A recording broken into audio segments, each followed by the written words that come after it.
10 examples of toxic femininity. Hey, it's Prince of Queens, and people have requested that I make an entire video about my perception of toxic femininity. But before I do that, I want to clarify yet again my general feelings about both toxic masculinity and toxic femininity, which is that I do believe they each manifest themselves during different individual situations and in certain cultural climates. For example, when feminism is popular, I believe toxic femininity becomes popular with it. Still, growing up in the 90s as a gay kid in a rough neighborhood, I had more run-ins with toxic masculinity than I can count, often in the form of boys wanting to prove they were tough by picking fights with easy targets, which was sometimes me because although I was rather big and had a sharp tongue, I was also faggy. But it didn't always work out so well for them. Regardless, as a result of being picked on for being gay, one of the first forms of toxic femininity presented itself, which was this thing that third wave feminists I knew would do at the time, which I refer to dramatically now as helping people out so that they become your slave. Of course, at the time, they would try to convince me that we had common enemies basically with straight males. And it worked. Obviously, the idea of me becoming their slave is exaggerated, but I have literally known a woman who was apt to do this to people who referred to it in those terms. What happens is that a woman or girl acts super nice to somebody who is lonely or maybe being picked on by others, but they aren't doing it out of the kindness of their hearts. No, they are doing this because they have a use for you.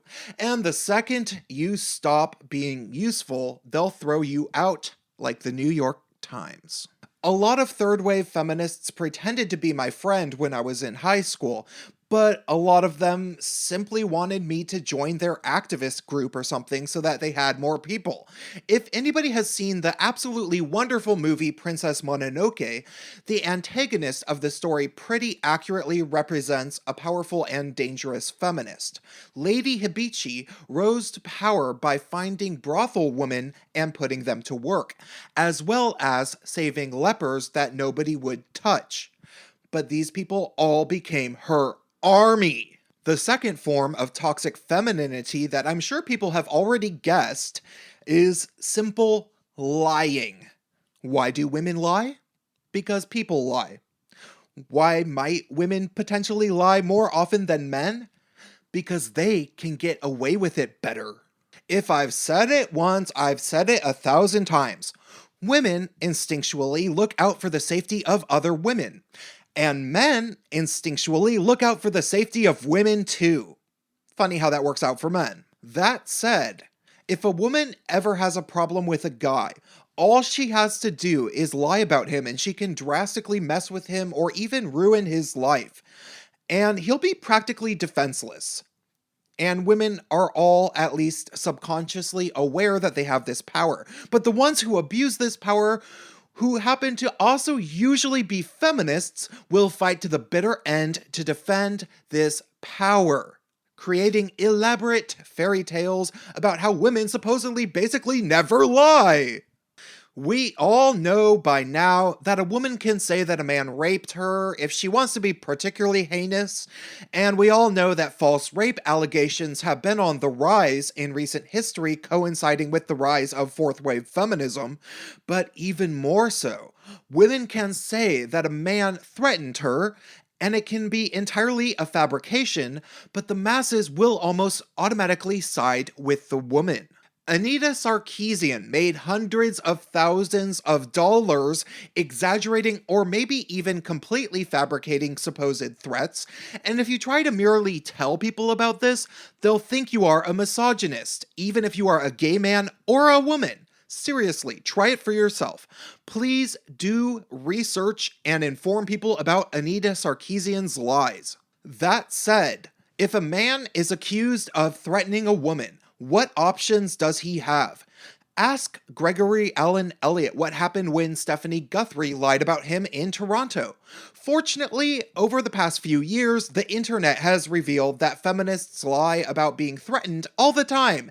But in real life situations, if a female ex-roommate of a man says that she is afraid to come get her stuff because supposedly he had threatened her, what can he do? If a man were making up lies about another man in such a way, he could tell him to stop lying about him or he really is gonna kick his ass. And if he ended up fighting the dude, a lot of people wouldn't feel sorry for the guy who was lying about him. However, if a woman fakes distress and the man gets upset with her and even simply yells at her that she is a liar in front of somebody, or he posts about it publicly, it will appear that the man really was in the wrong the whole time. The woman's lie of fake distress can therefore justify itself if she merely manages to piss the guy off.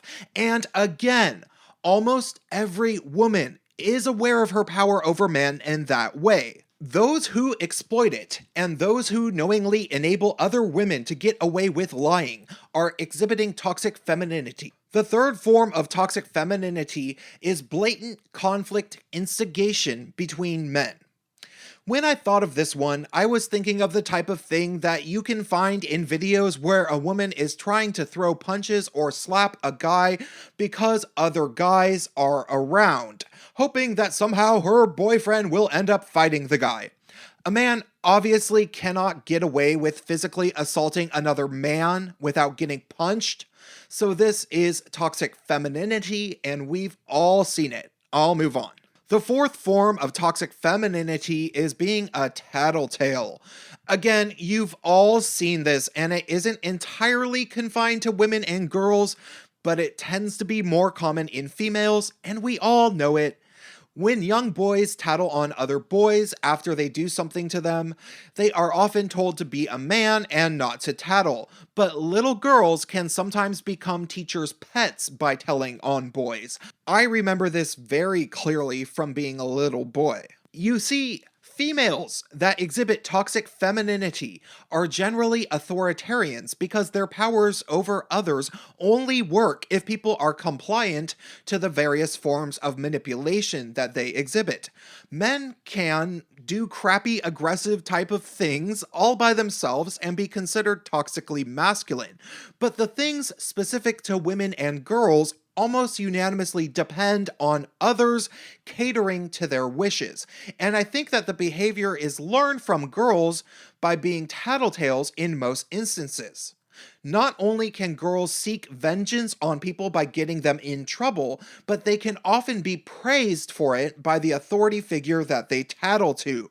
So don't ever encourage this behavior in young girls, and certainly not in women. The fifth form of toxic femininity is manipulation of people that are close to them to make their lives the way they want it to be. Again, this is something that men do too, but I think women do it a lot more. I find that this one usually ends up coming around to bite the female in the ass because they tend to get caught. But females can tell people things about each other that they didn't necessarily need to know in order to divide and conquer. Again, it's a dumb idea, but people do dumb things.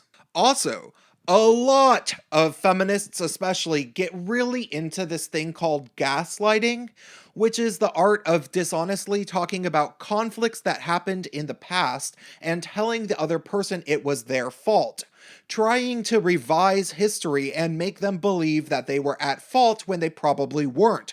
Feminists these days start conflicts all the time, especially on the internet, and then say it was the other person's fault, and then to add insult to injury, when you tell the truth about what happened, they will commonly accuse you of gaslighting, because they all know the term thanks to Everyday Feminism's article about it. Form number 6 of toxic femininity is something that women don't necessarily do maliciously, but still very often has damaging effects, which is wanting to control men and thinking that they know what's best for men and how men should best be men. Basically, Every feminist does this when they talk about how the patriarchy hurts men too, and stuff like that, and then they proceed to try to tell men how to behave, like as if females wrote the rule book on how men should behave. Now, I don't spend a lot of time talking about women as a whole in my videos. I like to talk about feminists, specifically, because I think women are very complicated creatures and I know many different women who act in different ways. However, feminists do not give the same respect to men. Feminists think that they know more about men than men know about themselves.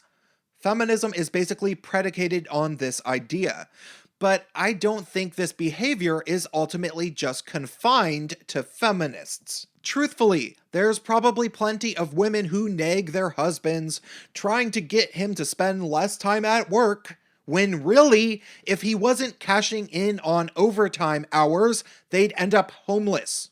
Form number 7 of toxic femininity is gossiping for personal gain. This is different than lying. For example, I have noticed various women worming their way into positions of power in various LGBTQ organizations. For example, based on repeatedly bringing up dirt on their competition that might very well be true, but then it turns out that they are total hypocrites and they end up doing the same thing as the guy might have done, or maybe the last guy in charge did, once they get into power, but when questioned, she'll always cry, "Misogyny!" Men might do this a bit too, but from my experience, not so commonly, and they certainly don't play victim when they get caught being hypocritical. This leads me to my 8th form of toxic femininity, which is playing the victim. You can find all sorts of videos on YouTube of this, and it's super pathetic.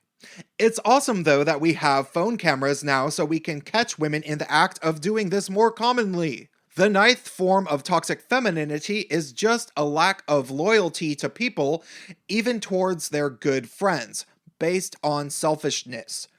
I've noticed in my life that a lot of women will sacrifice solid friendships seemingly over nothing, whereas male friend groups stay together a bit better.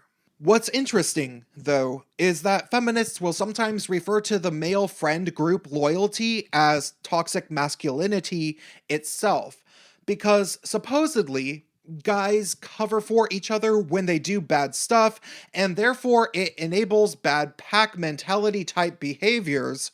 So, in so many words, men shouldn't be loyal to each other, because that's why gang rapes happen.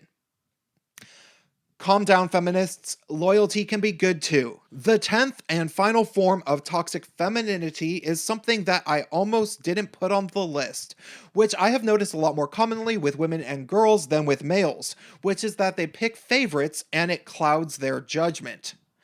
I have especially noticed this with female teachers and bosses, though unfortunately I can't elaborate a whole lot on this one because I don't really know entirely why it happens. I just know that from my perception, females totally play favorites and often end up shafting people that they don't like as much. Even though if somehow somebody does something that they don't like, they'll throw them under the bus and pick a new favorite. That's all for tonight. Drop me a comment, help me out on Patreon. If you think I seem cool, hit that bell button next to the subscribe button so you don't get unsubscribed, and stay tuned.